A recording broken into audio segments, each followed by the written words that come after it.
Et bonjour à tous, c'est Arthur de la chaîne CryptoRobot, j'espère que vous allez bien et on se retrouve aujourd'hui pour une nouvelle vidéo, une vidéo qui sera super importante pour la chaîne YouTube CryptoRobot et pour les prochaines vidéos qu'on va pouvoir faire parce qu'on va introduire un concept, le Web 3.0, qui est tout simplement nécessaire pour comprendre un peu les nouveaux protocoles et comment interagir avec eux pour gagner en vitesse, en efficacité et vraiment ouvrir des perspectives de programmation qui sont super intéressantes et qu'on veut partager, du moins regarder avec vous.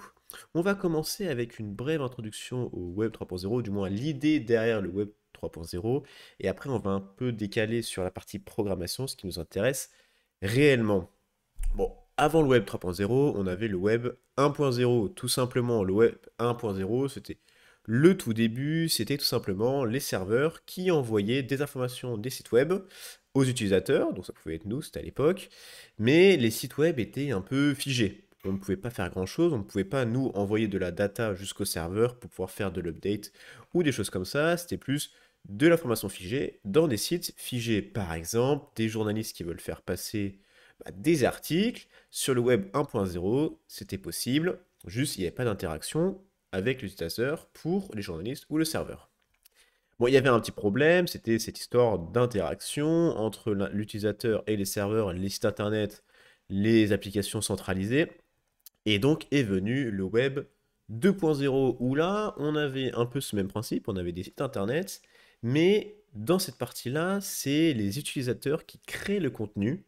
Donc en fait, on a des organismes centralisés comme Facebook, Google, Netflix, sur des serveurs qui vont créer un produit et c'est surtout les utilisateurs en utilisant ce produit qui vont créer de la data, de la donnée, des retours d'expérience et donc pouvoir adapter l'offre en fonction des utilisateurs. Donc c'est vraiment l'ère de la donnée, l'ère où la vie privée est un peu compliquée à gérer parce que en fait on affiche tout et vos données ne sont pas les vôtres.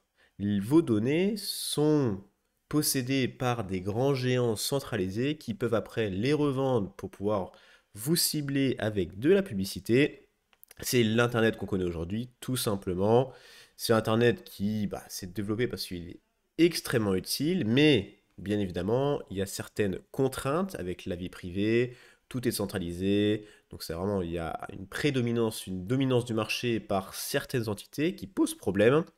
Et donc, il y a eu cette idée du Web 3.0, tout simplement de décentraliser tout ça, de ne plus avoir de grosses boîtes qui vont tout contrôler, qui vont contrôler votre vie privée, contrôler la publicité, donc décentraliser ça, et surtout que les données que vous pouvez générer, ce soit vos propres données, un peu comme on connaît avec des wallets comme MetaMask, Ledger, où ce sont vos clés privées, vos cryptos. Et bien là, c'est un peu le même principe. Si vous avez des données sur Internet, ce ne sont pas les données des providers, comme Google ou Facebook, ce sont réellement vos données. Et donc, on arrive sur notre Web 3.0, où on a toujours cet échange entre toutes les applications décentralisées et l'utilisateur, mais avec vraiment cette histoire de vie privée beaucoup plus sécurisée. Il n'y a pas trop de censure, du moins il n'y en a pas beaucoup, étant donné que ce n'est pas contrôlé, il n'y a pas beaucoup de censure, et on possède nos données. Sur ce Web 3.0, on a des applications qui se développent, des DAO, des Decentralized Autonomous Organization. On a, pour n'en citer que deux, on a Odyssey, qui est le prochain YouTube. Donc c'est vraiment, dès que vous allez upload des vidéos sur Odyssey, ça va vraiment être vos données et il y aura très peu de censure. C'est un peu le problème aussi d'Odyssey, c'est qu'on a énormément de personnes qui n'ont pas forcément des envies très très claires ou du moins des objectifs très très sains qui vont pouvoir faire plein de choses sur Odyssey. C'est un peu le revers de la médaille, mais ça offre en même temps une très très grande liberté. On a aussi les fan tokens où on essaie de rendre un peu le pouvoir aux personnes qui détiennent ces tokens pour pouvoir avoir tout simplement des choix pour la vie du club, plein de choses comme ça, des votes. Donc c'est un peu le principe des DAO, ce sont tout simplement des entités décentralisées qui sont possédées, du moins qui sont gérées par les personnes qui possèdent les tokens sous-jacents. On a aussi plein d'exemples de DAO on avait un DAO sur la Constitution américaine par exemple, où ils avaient essayé de récupérer de l'argent pour éviter qu'un exemplaire de la Constitution européenne tombe dans les mains d'une personne très très riche. Voilà, on a plein d'exemples, c'est ce qui se développe énormément, entre autres grâce au blockchain, ces genres de choses. On a Polkadot qui est vachement dans ça. Donc c'est un peu le principe du web 3.0. Nous, ce qui nous intéresse, c'est pas forcément l'idée du web 3.0, c'est comment on va pouvoir interagir avec les protocoles, les contrats des différentes blockchains, des différentes DeFi. Donc, on passe vraiment à la partie qui nous intéresse.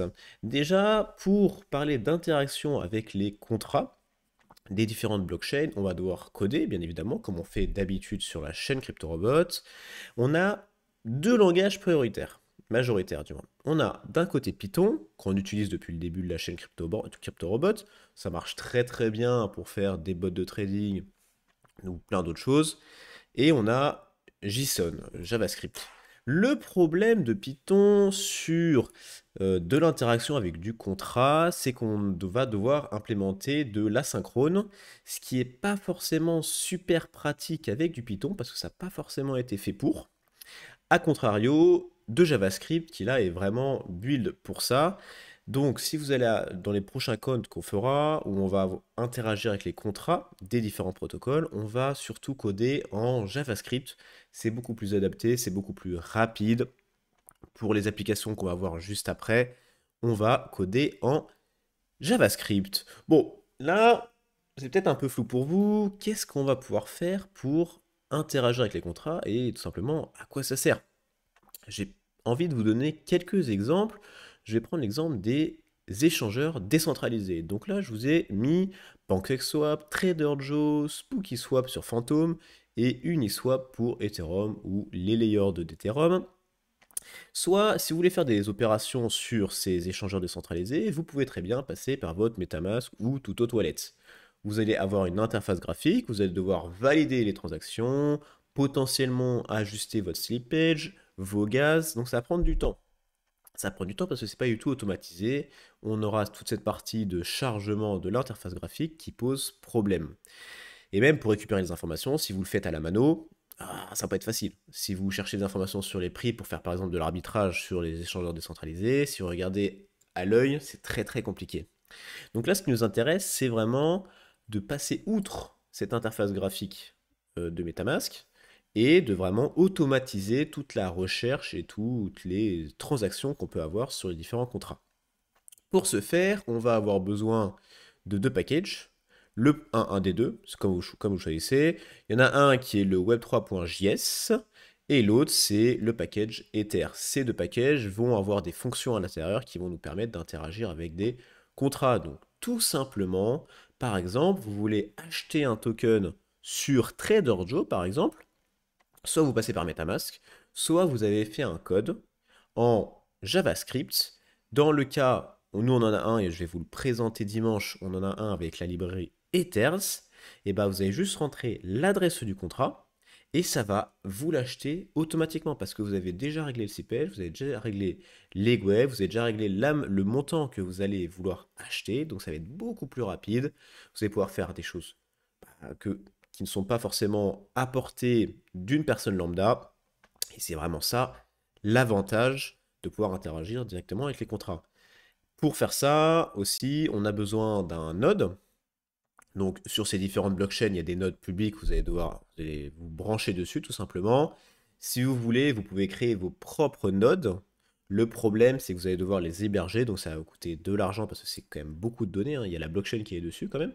Mais vous pouvez très bien développer vos propres nodes pour gagner un peu de vitesse. Bien évidemment, les mettre sur un serveur qui est très très rapide, mais ça va vous coûter quelques centaines d'euros par mois pour le stocker. Si vous avez vraiment un code qui marche très très bien, ça peut valoir le coup.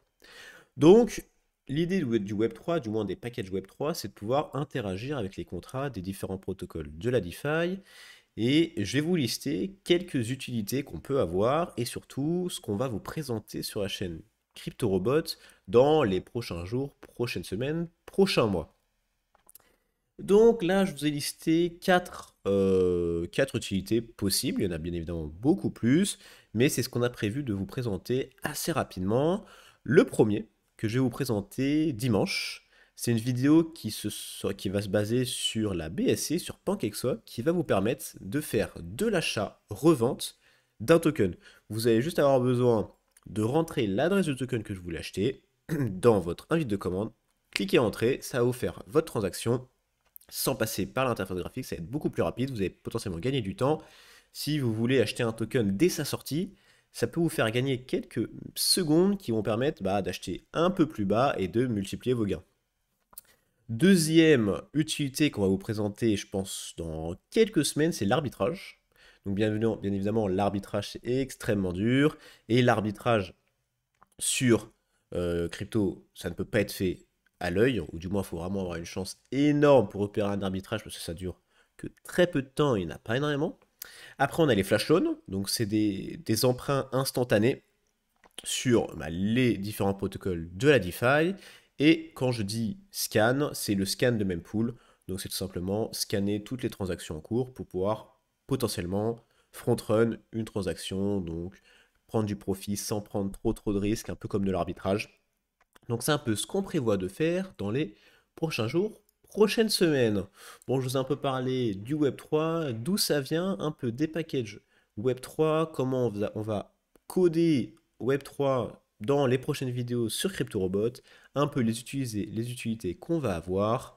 Donc j'espère que vous avez pu découvrir quelques idées, j'espère que ça va vous donner envie de coder et aussi de découvrir des utilités avec ces fameux packages Web3 et Ethers pour pouvoir profiter au maximum de ce que vous offre la crypto, ou du moins les protocoles de la DeFi.